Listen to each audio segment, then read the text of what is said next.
Assalamualaikum warahmatullahi taala wabarakatuh. Selamat berjumpa kembali sahabat dengan Sniper Ngesot. Salam satu hobi, salam satu laras, salam setung ateh tretan. Syukur alhamdulillah sahabat, semoga hari ini kita tetap diberikan kesehatan, rezeki yang melimpah dan juga halal agar kita bisa beraktivitas dan juga bisa beribadah dengan baik. Baik sahabat, sekarang saya ingin sedikit memberikan prediksi lah terhadap suatu pertanyaan dari salah satu sahabat subscriber, yaitu tentang angin bocor di bawah chamber sahabat. Sekarang saya akan jelaskan menggunakan ilustrasi sederhana ya sahabat. Di sini ada beberapa komponen tentang uklik. Mungkin sahabat bertanya kenapa kok saya selalu membahas tentang uklik, karena memang pada uklik mungkin yang lebih banyak saya ketahui sahabat ketimbang PCP. Kalau PCP itu sahabat terlalu banyak teknik ataupun bentuk sehingga tidak bisa umpamanya diterangkan dengan cara yang sangat sederhana sahabat, karena tergantung unit lain metode sahabat. Baik, langsung saja ya.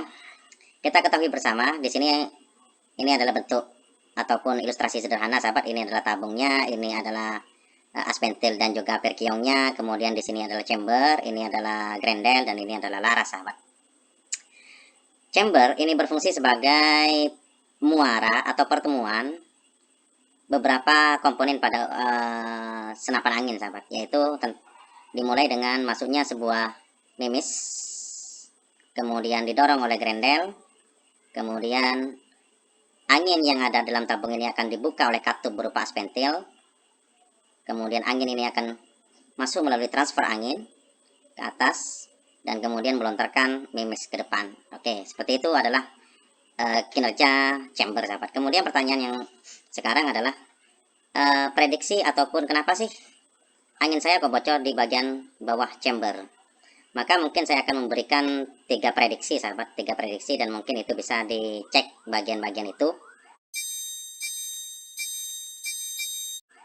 Yang pertama adalah jika chamber kalian itu terbuat dari kuningan ataupun chamber-chamber berupa subtiger yang sistem tumpuk dan sistem baut, mungkin ada baut yang sedikit longgar di bagian bawahnya. Jika sistem baut seperti halnya subtiger, kemudian seperti halnya Jawara Tiger V5, itu sistem baut, maka cek bagian bautnya mungkin ada sedikit longgar pemasangan chambernya. Jika chamber kalian itu berupa kuningan yang menggunakan sistem penempelannya dengan cara dipatri, maka cek aja mungkin ada patrian yang pecah. Kalau unit kalian itu adalah seperti halnya Subinova, Canon 737 ataupun Canon 747 Sabto yang menggunakan chamber sistem menyatu yaitu monoled umpamanya, maka cek juga mungkin ada pecahnya. Intinya sahabat, bisa saja chamber ini sedikit terpisah dari tabung, dari serombong tabung, sedikit terpisah, baik pecah ataupun bagaimana pada posisi chamber. Itu adalah prediksi awal. Prediksi yang nomor 2 adalah bisa saja seal transfer angin di atas tabung ini sudah sobek. Sudah sobek di sini sahabat. Seal transfer angin itu sobek. Kalau sobek, tentu saja angin juga akan nyember di bagian di samping di sini sahabat, di samping ini. Sobek. Kemudian prediksi yang nomor 3, dan ini mungkin kebanyakan terjadi pada tabung yang menggunakan bahan dural sahabat. Bahan dural, tapi juga menggunakan tabung bahan kuningan juga bisa saja terjadi, yaitu ada pergeseran tabung. Ada pergeseran tabung ini sahabat, baik ke depan ataupun ke belakang, bergeser ke depan atau terkadang sahabat apabila klep pompa kita terlalu panjang, klep pompa ke dalam di depan tabung ini terlalu panjang sehingga mendorong tabung ini agak sedikit mundur ke belakang, maka tabung ini akan sedikit mundur sehingga lubang transfer angin ini tidak lurus kepada lubang pada chamber yang ada di atas. Dari sebab itu sahabat, biasanya ini agak sedikit bocor juga. Ciri-cirinya biasanya sahabat, jika angin ini tidak utuh masuk ke dalam chamber, tidak utuh, biasanya senapannya agak sedikit bergetar sahabat. Ada getaran biasanya yang agak sedikit keras dikarenakan angin di sini ini tidak masuk ke dalam lubang chamber dan membentur chambernya yang di atas ini sahabat agak sedikit bergetar.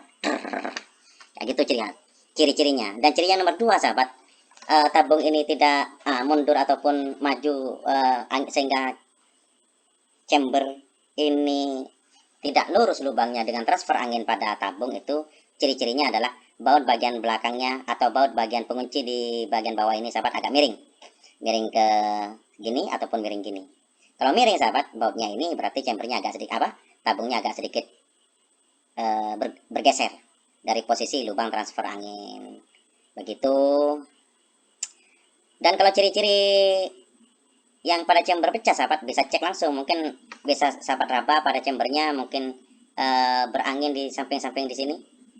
Di samping-samping di sini berangin.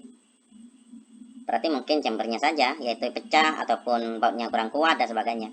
Atau sahabat ternyata bukan chambernya yang bermasalah ketika anginnya ada sedikit menguap, yaitu mungkin keluar dari lubang di sini. Kalau keluar di lubang di sini sahabat bukan chambernya ya, bukan angin keluar dari chamber tapi keluar dari grendel.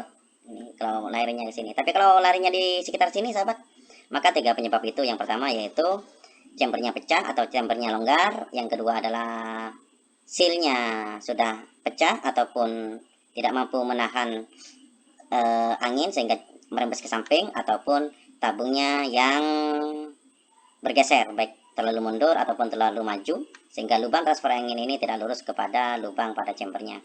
Mungkin itu saja prediksi sederhana yang bisa saya kemukakan hari ini sahabat. Mudah-mudahan bermanfaat. Kurang lebihnya mohon maaf. Dan tetap dukung channel ini dengan cara di like, di subscribe, dan juga mohon komentar yang positif.